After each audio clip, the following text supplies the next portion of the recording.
লখিমপুৰ জিলাৰ নাৰায়ণপুৰৰ দুৰপাঙত নিশা বন্যহস্তীৰ সন্ত্ৰাস হাতীৰ গছকত প্ৰাণ গ'ল এজনৰ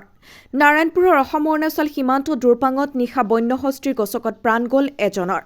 মৃত লোকজনৰ নাম ডিম্বেশ্বৰ ফুকন বনৰীয়া হাতীটো প্ৰথমে ২ নং গৰুবন্ধা গাঁৱৰ বিপিন ফুকনৰ ঘৰত প্ৰৱেশ কৰি ধানৰ ভঁৰাল ঘৰটো ভাঙি লণ্ডভণ্ড কৰে পৰৱৰ্তী সময়ত সমীপৰ ডিম্বেশ্বৰ ফুকনৰ ঘৰত প্ৰৱেশ কৰি গছকি মাৰিলে দুৰ্ভগীয়া লোকজনক নিশা স্থানীয় লোকে বন বিভাগক ফোন কৰিছিল যদিও ফোন ৰিচিভ নকৰিলে এই মুহূৰ্তলৈকে বন বিভাগৰ কোনো লোক ঘটনাস্থলীত উপস্থিত নোহোৱাত ক্ষোভিত হৈ পৰিছে স্থানীয় ৰাইজ উপায়হীন হৈ জুই জ্বলাই হাতীটো খেদিবলৈ চেষ্টা চলায়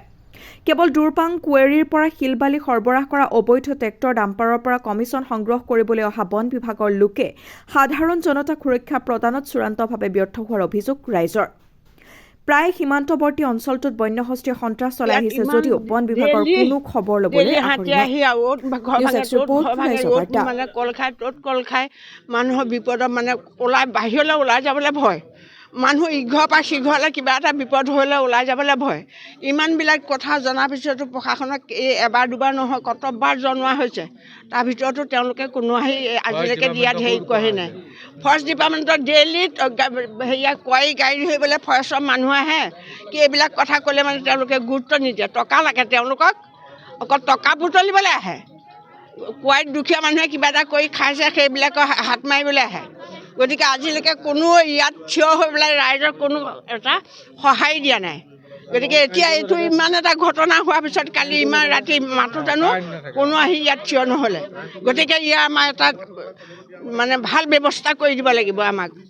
চৰকাৰে কালি কাৰেণ্টটো কিয় কাটি দিলে কাৰেণ্টটো তেনেকৈ কাটি দিছে গতিকে এনেকৈ নহ'ব নহয় হেৰি কৰি চৰকাৰ বোলে এনেকৈ নহয় কথাবিলাক এইফালে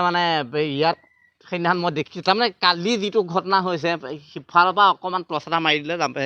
এখেতলোকৰ ঘৰৰ ল'ৰাটোৱে মাৰি দিনে খেদি আহি তালৈকে খেদি গৈছে তাৰপৰা খেদি গৈ পেলাই আকৌ পুনৰ ঘূৰি আহি পেলাই ভঁৰালটো ভাঙিছে মই আমাৰ ঘৰৰ পৰা মই চাই আছোঁ ভঁৰালটো ভাঙিছে ভঁৰালটো ভঙাৰ পাছত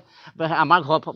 গৈ পাই গ'লগৈ আমাৰ ঘৰৰ পৰা মই এতিয়া চিঞৰ হৈ গ'ল তেতিয়া আমাৰ পিছফালে এখন চালি আছে চালিখনত গৈ মাৰিলে চালিখন খুন্দা মাৰি পেলাই এইফালে পিছফালে আহি পেলাই ইয়াত আহি পেলাই এই এক্সিডেণ্টটো হেৰি কৰিছে আমি এতিয়া বহুত নিৰাপত্তাত ভুগিছোঁ আচলতে ফৰেষ্ট ডিপাৰ্টমেণ্টৰ মানুহ ইয়ালৈ নাহে একো সেনেকুৱা আচলতে ফৰেষ্ট ডিপাৰ্টমেণ্টে অকণমান কিবা এটা ব্যৱস্থা ল'লে আমি নিশ্চয় সুখী হ'ম তেখেতৰ নাম আছিলে ডিম্বেশ্বৰ ফুকন তেখেত বৰ সৰবৰাহী ব্যক্তি আছিলে আমাৰ স্থানীয় গোটেই অঞ্চলটোৰ তেখেত একেবাৰে সকলোৰে প্ৰিয় আমাৰ স্থানীয় ফৰেষ্ট বিভাগকো আমি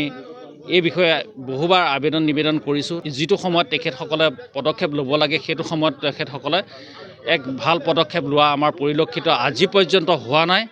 আমাৰ চৰকাৰক আজি আপোনালোকৰ চেনেলৰ জৰিয়তে এটাই নিবেদন কৰিব বিচাৰিছোঁ এইটো অঞ্চলত এনেধৰণে আৰু কিমানজনে মৃত্যু সাৱটি ল'ব লাগিব যে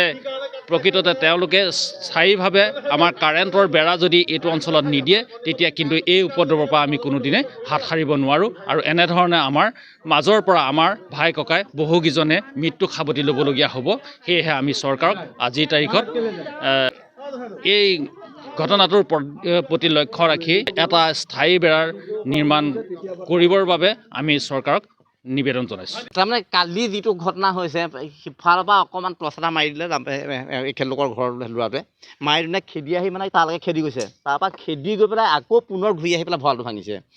মই আমাৰ ঘৰৰ পৰা মই চাই আছোঁ ভঁৰালটো ভাঙিছে ভঁৰালটো ভঙাৰ পাছত আমাৰ ঘৰ